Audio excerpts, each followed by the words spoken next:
जय श्री कृष्ण। राधे राधे बंधुओं, आज हम इस वीडियो में श्री मीराबाई जी के पूर्व जन्म की कथा श्रवण करेंगे।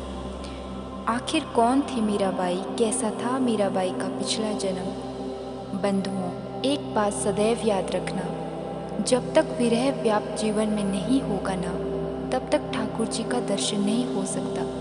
ठाकुर जी को जीवन में प्रकट विरह ही करता है। भक्ति में विरह नहीं आया तो ठाकुर जी प्रकट नहीं होंगे। मीराबाई का विरह बहुत बड़ा है बंधु। हम लोग सुनते हैं कि पूरा जीवन उन्होंने विरह सहा।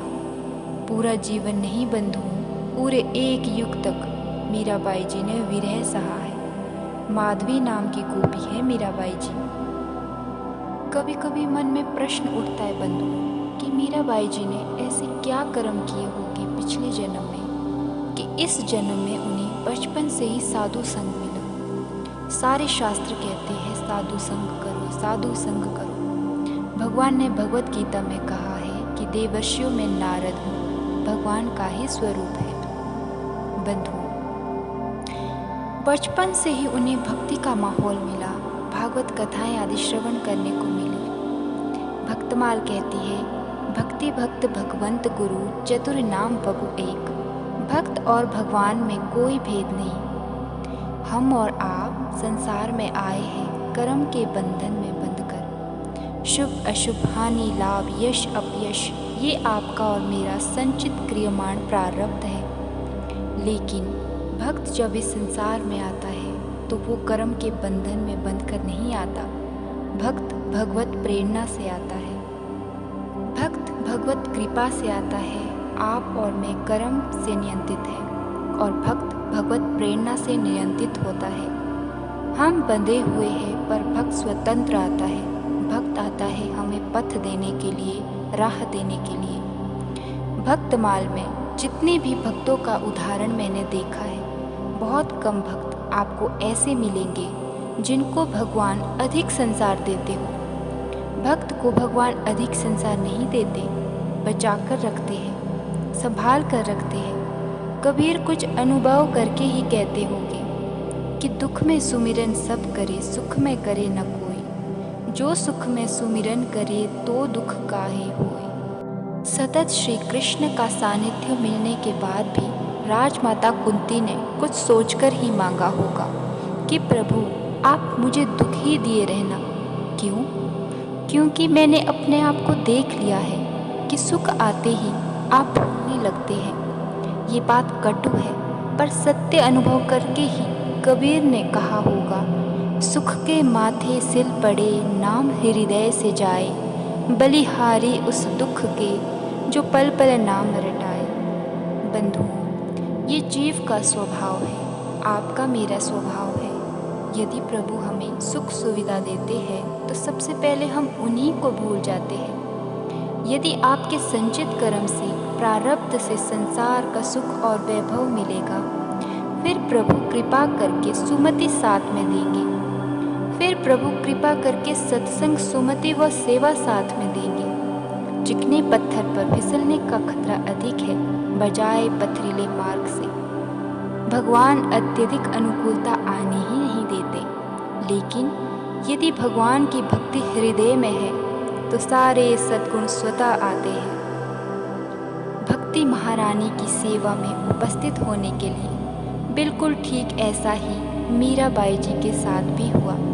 बंधुओं, आपसे एक निवेदन है, यदि आप भी श्री कृष्ण के प्रति अपनी प्रेम भक्ति बढ़ाना चाहते हैं तो चैनल को लाइक व सब्सक्राइब करें, क्योंकि इस चैनल पर आपको भक्तमाल के सभी भक्तों के जीवन चरित्र कथा श्रवण करने को मिलेगी।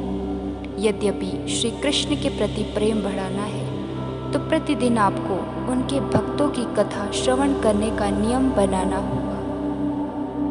बंधुओं, मीराबाई जी पूर्व जन्म में माधवी नाम की एक गोपी है, जिनका विवाह श्री कृष्ण के सखा श्रीधामा के साथ हो चुका है, किंतु अभी विदाई नहीं हुई। एक दिन श्री कृष्ण अपनी सखाओं के साथ वन में खेल रहे थे कि तभी श्रीधामा बीच में ही खेल को छोड़कर जाने लगे। तो श्री कृष्ण ने कहा ए श्रीधामा, कहाँ जा रहे हो? तो श्रीधामा ने कहा, कन्हैया मैं अपने ससुराल जा रहा हूँ। ससुराल? वो कौन सा गांव होता है? श्रीधामा ने कहा, अरे कान्हा, ससुराल कोई गांव नहीं होता। तो देखो, एक हमारे माता पिता का घर होता है और एक हमारी पत्नी के माता पिता का घर होता है, उसे कहते हैं ससुराल। अच्छा अच्छा, तो ये पत्नी कौन होती है? तो श्रीधामा कहते हैं, देखो कन्हैया, तुम तो बहुत भोले हो। जब तुम बड़े हो जाओगे ना, तो मैया यशोदा तुम्हारा विवाह करवा देंगे, फिर तुम्हारी भी पत्नी आ जाएगी, फिर तुम्हारा ससुराल होगा। अच्छा, तो मेरा ससुराल कहाँ है? श्रीधामा कहते हैं कि कान्हा, एक काम करो, तुम मैया यशोदा के पास जाओ, वही बताएंगे तुम्हारा ससुराल कहाँ है। अच्छा कान्हा, मुझे देर हो रही है, मैं जाता हूँ। और श्रीधामा बैलगाड़ी में बैठकर चले जाते हैं बरसाना की ओर। दरअसल बंधुओं, माधवी बरसाना की रहने वाली है। कान्हा अपनी मैया के पास आकर कहते हैं, मैया मेरा ससुराल कहाँ है? तो ऐसी बातें सुनकर मैया यशोदा को हंसी आती है और हंसते हुए कहती है, अरे कान्हा, कहाँ से सीख के आए हो? कौन सिखाता है तुम्हें ऐसी बातें? तो कन्हैया ने कहा, अपना श्रीधामा है ना, वो अपने ससुराल गया है और उसने कहा है कि मेरी भी शादी करवा दोगे आप, मेरा भी ससुराल होगा। मैया, कहाँ है मेरा ससुराल? तो मैया कहने लगी, अरे कान्हा, मैं सुलाती हूँ तो सोते हो, मैं उठाती हूँ तो उठते हो, मैं खिलाती हूँ तो खाते हो, मैं नहलाती हूँ तो नहाते हो। खुद से हाथ मुंह तो नहीं धोना आता तुम्हें। जब बड़े हो जाओगे ना, सब काम तुम खुद कर दोगे, तब होगा तुम्हारा विवाह, ठीक है? तब होगा तुम्हारा ससुराल। कान्हा कहते हैं, नहीं मैया, मैं तो अपना सारा काम खुद करूँगा, बस आप मेरा विवाह करवा दो, वरना उस श्रीधामा की पत्नी को मैं लेकर आ जाऊँगा।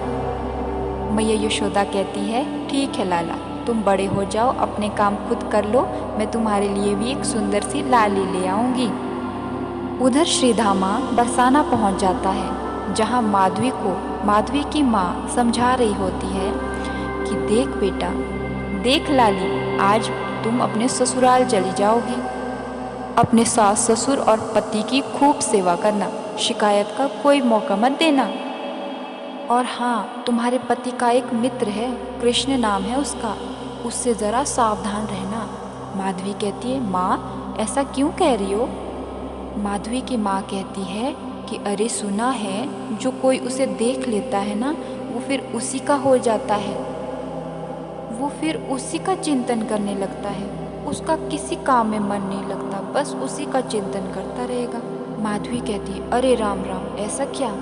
माँ, मैं आपको वचन देती हूँ कि मैं उस कृष्ण को कभी नहीं देखूंगी, ना अपना मुख दिखाऊंगी। ऐसा कहकर श्रीधामा और माधवी वृंदावन अपने घर की ओर आगे बढ़ते हैं। रास्ते में उनकी बैलगाड़ी को आता हुआ देखकर एक सखा चिल्लाकर कहता है, अरे कान्हा, आ गया अपना श्रीधामा। कृष्ण दौड़ दौड़ कर श्रीधामा के पास पहुंचते हैं और कहते, आ गया श्रीधामा?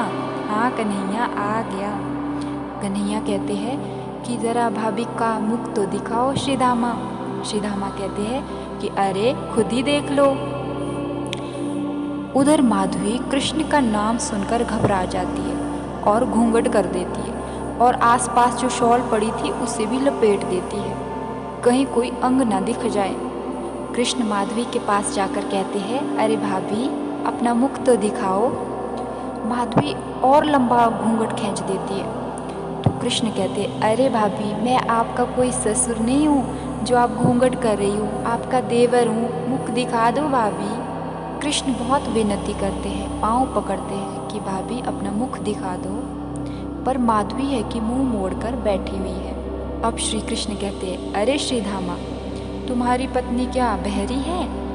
अरे नहीं नहीं कान्हा, तो क्या कानी है? नहीं नहीं, तो लगता है कि नाक टेढ़ी होगी। अरे नहीं कान्हा, वो तो बहुत सुंदर है। अच्छा, तो मुख तो ऐसे छुपा रही है जैसे बहुत बड़ी कुरूपनी होगी। बंधुओं, अब तक तो बहुत हंसी मजाक हो रहा था, पर अब कृष्ण को क्रोध आने लगा।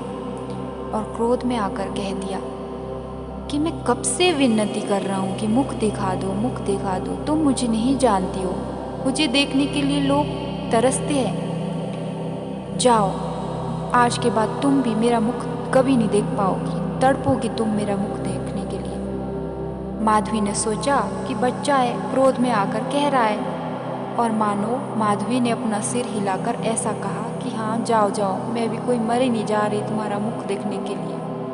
कृष्ण क्रोधित होकर वहाँ से चले गए। अब श्रीधामा और माधवी भी अपने घर पहुँच गए थे। बंधु, उसमें ऐसी रस्म थी कि जब कोई गांव में नई दुल्हन आती थी तो सबसे पहले मुंह दिखाई मैया यशोदा ही करती थी। तो माधवी की सास ने कहा कि माधवी अच्छे से तैयार हो जाओ, नंद नंदन की यहाँ जाना है। माधवी कहती है क्यों माँ? तो सास कहती है कि हमारी यशोदा रानी बहुत दयालु है, बहुत कीमती साड़ी देगी तुम्हें मुंह दिखाई पर। माधवी और उसकी सास दोनों नंद महल पहुंच जाती है और यशोदा माँ को दोनों प्रणाम करती है। माधवी की सास कहती है अरे यशोदा, कन्हैया कहाँ है? माधवी तो घबरा जाती है और घूंघट कर देती है। यशोदा माँ आवाज लगाती है अरे कान्हा, ओ लाला, आ देख जरा, श्रीधामा की पत्नी आई है। कृष्ण कहते हैं भैया मैं खेलने जा रहा हूँ, मैं लेट आऊँगा। ऐसा कहकर कृष्ण वहाँ से चले जाते हैं और माधवी लंबी सी सांस छोड़कर सोचती है कि आज तो बाल बाल बच गए। अब शाम को जब खाना खाने के बाद वे सोने आ जाते हैं तो श्रीधामा कहते हैं कि माधवी तुम्हें पता है आज क्या हुआ? तो माधवी कहती है कि क्या हुआ जी? तो श्रीधामा बहुत हंस के प्रसन्न चित्त होकर सारी कथा बताते हैं कि आज वन में ऐसा हुआ, श्री कृष्ण ने आज ऐसी लीला करी। तो माधवी तो सोचती है कि अरे बाप रे, कृष्ण का नाम, यहाँ पर भी कृष्ण। माधवी अपने दोनों कानों में रुई भर देती है और सो जाती है और सोचती है मेरी सखियाँ तो कह रही थी कि पति से स्नेह मिलता है, पर मेरे पति के तो कृष्ण कथा ही समाप्त नहीं होती। अब अगली सुबह माधवी गोपियों के साथ जल भरने के लिए जाती है। गोपियाँ मिलकर बस कृष्ण की चर्चा करती हुई जाती है। एक गोपी कहती है कि आज कल तो मेरे घर में कृष्ण ने माखन चोरी की। दूसरी गोपी भी कुछ कहती, तो पूरे रास्ते बस कृष्ण की ही बातें चली रही। अब माधवी ने कह ही दिया अरे घर गृहस्थी की और भी तो बातें होती हैं, उसे करो। क्या कृष्ण कृष्ण, जाते भी कृष्ण कृष्ण, आते भी कृष्ण कृष्ण। तो एक गोपी ने कहा अरे लगता है नई आई हो। तो दूसरी गोपी ने कहा हाँ 3 दिन हुए इसे, तभी तो, इसीलिए तो कृष्ण के लिए ऐसी बातें कह रही है, लगता है अभी तक कान्हा को देखा नहीं है इसने। माधवी कहती है कि नहीं देखा और ना ही देखूंगी। मेरी माँ ने तो मुझे पहले ही बता दिया था कि जो उसे देखता है ना वो ऐसा ही हो जाता है जैसे तुम लोग हो चुकी हो। एक गोपी कहती है कि जिस दिन तुम उसकी सांवली सूरत मोहनी मूरत देख लोगी ना। माधवी कहती है कि ऐसा क्या है उसके रूप में? एक गोपी कृष्ण के स्वरूप का वर्णन करती है कि ऐसे घुंघराले उनके बाल हैं, ऐसी उनकी चाल है, ऐसे उनके अधर, ऐसी उनकी कटाक्ष नयन, तो ऐसे उनके स्वरूप का वर्णन करती है। अब तो माधवी और ज़्यादा सतर्क हो जाती है। जब सुनती कि कन्हैया इस रास्ते से जा रहा है तो वहाँ से भाग जाती। माधवी की सास कहती अरे श्रीधामा, जब कन्हैया गाय चराने के बाद इस मार्ग से अपने घर गैया ले जाए तो मुझे पहले बता दिया कर, मैं उसके स्वागत की तैयारियां कर दिया करूँगी। श्रीधामा कहता है ठीक है मैया। और जब श्रीधामा कहता कि मैया आज कृष्ण यहाँ से होकर गुजरेगा, तो माधवी की सास कहती अरे माधवी पुष्प ले आ, थाल सजा। तो माधवी सोचती अरे बाप रे ये क्या कर रही है, मेरी सास पागल हो गई है, कोई भगवान थोड़ी ना है जो ये पुष्प और धूप बत्ती कर रही है इनकी। अब कह भी क्या सकती थी, अभी नई नवेली है ना। अब माधवी सामान तो उनको दे देती पर खुद अंदर भाग जाती। एक दिन तो माधवी ने कह ही दिया कि माँ जी ये सब करने की क्या ज़रूरत है। तो उसकी सास कहने लगी कि माधवी क्या तुमने अभी तक कृष्ण को देखा है? माधवी कहती है नहीं माँ, इसीलिए तुम ऐसा कह रही हो। जिस दिन तुम उसे देखोगी ना तुम भी ऐसे ही करोगी।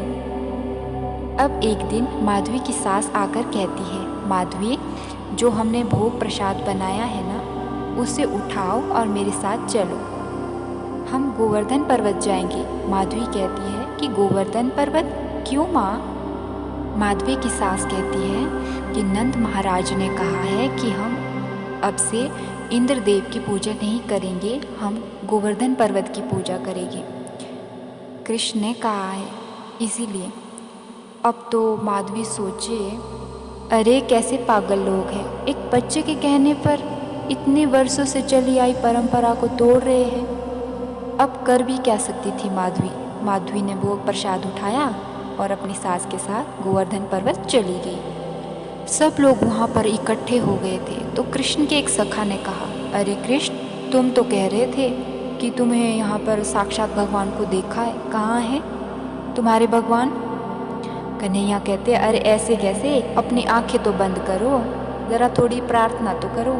सब आंखें बंद करते हैं और तभी वहाँ पर श्री कृष्ण चतुर्भुज रूप में प्रकट हो जाते हैं। चतुर्भुज भगवान के दर्शन पाकर सब प्रसन्न हो जाते हैं और कहते हैं, अरे इतने वर्षों में हम इंद्र की पूजा कर रहे थे, इंद्र ने तो कभी दर्शन ही नहीं दिए और देखो चतुर्भुज भगवान ने दर्शन दे दिए। अब तो सब लोगों ने भोग लगाया और भगवान ने सब ग्रहण भी कर दिया। कृष्ण के एक सखा कहते हैं, अरे कान्हा, लगता है तुम्हारे भगवान तो बहुत टाइम से भूखे हैं, सारा भोग खा लिया। पहले जब हम इंद्र की पूजा करते थे तो कम से कम प्रसाद तो मिलता था, लगता है आज हमें प्रसाद नहीं मिलेगा। कन्हैया कहते, अरे चुप, ऐसे नहीं कहते। तब गोवर्धन भगवान कहते हैं, मैं तुम्हारी पूजा से प्रसन्न हुआ, और ऐसा कहकर अंतर्ध्यान हो जाते हैं और जो भोग प्रसाद था वो वापस वहाँ पर उपस्थित हो जाता है। सब आपस में प्रसाद बांटते हैं, गोवर्धन पर्वत की परिक्रमा करते हैं और घर चले जाते हैं। उसके बाद बंधुओं, जब इंद्रदेव क्रोधित हो जाते हैं, खूब वर्षा करते हैं, ऐसा लगता है जैसे बादल फट गया हो। तभी माधवी की सास दौड़ती हुई माधवी के पास आती है और उसका हाथ पकड़कर कहती है, माधवी चलो। माधवी कहती है, माँ कहाँ जाना है? माधवी की सास कहती है कि नंद महाराज का आदेश है कि सब लोग गोवर्धन भगवान की शरण में चलो, अब हमारे प्राणों की रक्षा केवल वही कर सकते हैं। ऐसा कहकर वो गोवर्धन पर्वत की ओर भागने लगी। बंधुओं, भागते भागते पता नहीं कब माधवी की सास का हाथ माधवी के छूट गया। अब तो भागी भागी जब वो गोवर्धन पर्वत के पास पहुंची तो सोचती है माधवी, अरे अब तक कितनी बारिश हो रही थी और ये मैं किस जगह पे आ गई हूँ जहाँ बिल्कुल भी बारिश नहीं है। अब तो माधवी इधर उधर देखती है, ऊपर नीचे देखती है कि अरे मैं तो इस जगह पर पहले बहुत बार आ चुकी हूँ, ऐसी तो कोई जगह मैंने देखी ही नहीं। और इसे देखकर तो ऐसा लगता है कि हम किसी पहाड़ के नीचे हैं, पर इसका कोई आधार तो होगा, ऐसा तो हो नहीं सकता कि हवा में लटका हुआ है, इसका कोई तो आधार होगा। ऐसा सोचकर माधवी भीड़ को चीरती हुई आगे बढ़ती है। आगे उसे एक शिला दिखती है और उसके ऊपर चढ़ जाती है। अब उसे एक छोटी सी उंगली जो पर्वत को छू रही है दिखाई देती है। अब वो समझ जाती है कि यही उसका आधार है, इसी उंगली के नख पर ये टिका हुआ है। बंधुओं, अब माधवी और आगे बढ़ती है। वो देखना चाहती है कि आखिर ये किसकी उंगली है। इस वक्त वो हड़बड़ी में सब भूल बैठी है कि मुझे कृष्ण को भी नहीं देखना है, वो सब उसके दिमाग से हटा हुआ है। अभी तो बस वो जानना चाहती है कि उंगली किसकी है। अब थोड़ा आगे जाकर एक और शिला मिलती है, ऊंची शिला, उसके ऊपर चढ़ जाती है माधवी। अब माधवी उंगली से नज़र नीचे नीचे ले आ रही है और कृष्ण के मोर पंख पर, जो कि हाथ के साथ में था कृष्ण का मुंह, तो मोर पंख पर नज़र पड़ती है। काफ़ी समय उसे देखती रहती है कि वाह, ये कितना सुंदर मोर पंख है। धीरे धीरे उनके घुंघराले केश, उनके मस्तक का चंदन, और जब उनके नयन में नजर पड़ती है बंधुओं, तो माधवी तो एक पल के लिए मूर्छित हो जाती है। माधवी के साथ में एक गोपी खड़ी थी, वो माधवी को संभालती है। माधवी बड़ी मुश्किल से कहती है कि अरे वो नन्ही सी उंगली किसकी है, वो किसने उठा रखा है पर्वत। तो वो गोपी कहती है, अरे वही तो कृष्ण है जिससे तुम भागती फिरती थी, मुंह छुपाती फिरती थी। कृष्ण? हाँ हाँ, वही कृष्ण है। अब तो माधवी रोने लगी, अरे माँ, ये कैसा गलत पाठ पढ़ा दिया मुझे। जिससे मुख छुपाना नहीं था, उसे मुख छुपा रही थी, इनसे मुख छुपाती फिर रही थी मैं अब तक। कितनी विनती कर रहे थे मेरा मुख देखने के लिए, और मैं इनसे मुख छुपा रही थी। माँ, तुमने ठीक नहीं किया माँ। ये कोई साधारण पुरुष नहीं है, परब्रह्म है माँ। ये कैसा पाठ पढ़ाया तुमने मुझे। विलाप करती हुई माधवी जैसे तैसे खुद को संभाला माधवी ने।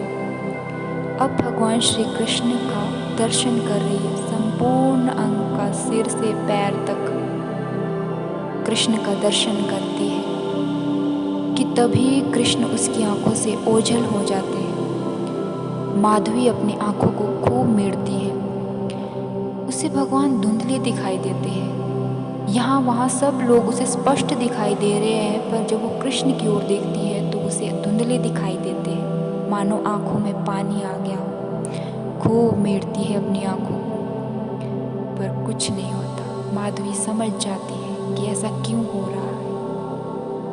अब तो माधवी वहीं थम गई और अपने नेत्र बंद करके उनके उसी स्वरूप का चिंतन करने लगी जो उन्होंने अब तक देखा। ना जाने 7 दिन कैसे गुजर गए, माधवी तो बस उसी चिंतन में डूबी हुई है। 7 दिन बाद जब बारिश रुक गई तो कन्हैया ने कहा कि जो सब लोग बाहर चले जाओ, मैं पर्वत को नीचे रखने वाला हूँ। बारिश रुक गई है, चलो बाहर चलो। बंधुओं, सब लोग बाहर आ गए, पर माधवी है कि अभी भी आंखें बंद करके भगवान के चिंतन में ही डूबी है। अब कान्हा ने देखा, ये क्या माधवी? तो कहने लगे, अरे कोई अंदर रह गया हो तो जल्दी बाहर चले जाओ। बारिश से तो बच गए, पर जब मैं पर्वत नीचे रख दूंगा तो नहीं बच पाओगे। अरे कोई सुन रहा है? तभी सुध आती है माधवी को, और वे समझ जाती है कि स्पष्ट नहीं कह रहे, पर कह तो मेरे लिए रहे। फिर उनके चरणों में पड़ जाती है माधवी, बहुत रोती है, क्षमा मांगती है, कहती है कि मेरी माँ ने मुझे गलत पाठ पढ़ाया, मुझे माफ़ कर दो नाथ। तो कृष्ण कहते हैं कि माधवी, इस जन्म में तो तुम पर जो कृपा होनी थी हो चुकी। इस जन्म में जितने दर्शन होने थे हो चुके। अब इस जन्म में तुम मुझे नहीं देख पाओगी। माधवी बहुत क्षमा मांगती है, गिड़गिड़ाती है, ऐसा मत करो नाथ। कृष्ण कहते हैं, मेरे दर्शन करने के लिए तुम्हें अगला जन्म लेना होगा। अगला जन्म? हाँ, अगला जन्म। तुम्हें प्रतीक्षा करनी होगी अगले जन्म की। कब होगा मेरा अगला जन्म? एक युग के बाद, कलयुग में। कलयुग में? फिर श्री कृष्ण उन्हें सब बता देते हैं कि तुम मीरा बनकर आओगी सबके कल्याण के लिए। फिर माधवी उनकी आज्ञा लेकर बाहर आ जाती है। अब तो घर जाकर वो कृष्ण चिंतन में ही डूबी रहती है। बंधुओं, अब तो जब श्री धामा कहते कि कन्हैया इस मार्ग से होकर जाएंगे, तो वो पहले ही खुद तैयारियां करने लग जाती, फूल लाती उसके लिए, पर उसे दर्शन नहीं होते कान्हा के। अब तो श्री धामा से पूछती रहती कि बताओ ना आज कान्हा ने क्या किया वन में। अब तो खूब इंटरेस्ट के साथ सुनती। जब गोपियों के साथ जल भरने जाती तो गोपियों से पूछती कि आज कृष्ण कैसे दिख रहे हैं, तो वे उनके रूप का वर्णन करती। एक गोपी कहती, अरे हम कितनी भाग्यशाली हैं कि हमें कृष्ण आसानी से दिख जाते हैं, बेचारी इसे तो दिखाई नहीं देते। अब गोपियाँ जिस स्वरूप का दर्शन करवाते बस उसी का चिंतन करती रहती। माधवी, जब श्री कृष्ण कंस को मारकर हमेशा के लिए वृंदावन से चले गए, उसके बाद तो माधवी कुछ खाती पीती नहीं, बहुत कमज़ोर हो गई उनकी याद में, उनके विरह में। तब एक गोपी को उन पर बड़ी दया आई और उन्हें राधा रानी के पास ले आई। फिर माधवी राधा रानी की सेवा में रहती थी। फिर एक समय जब राधा रानी श्री कृष्ण से मिलने गई तो माधवी को भी साथ ले गई। माधवी कृष्ण की पटरानियों को देखकर मन ही मन सोचती है कि काश मैं भी उनकी पटरानी होती तो मैं भी उनके साथ साथ इस महल में रहती। बंधुओं, भगवान ने उनके इसी भाव को कलयुग में पूर्ण किया, उन्हें अपनी पटरानी स्वीकार किया। माधवी के इस भाव को उन्होंने पूरा किया। बंधुओं, ऐसे ही प्रभु को याद करते हुए एक दिन वृद्ध होकर माधवी ने अपना शरीर त्याग दिया। उनकी पवित्र आत्मा ने फिर भगवत प्रेरणा से कलयुग में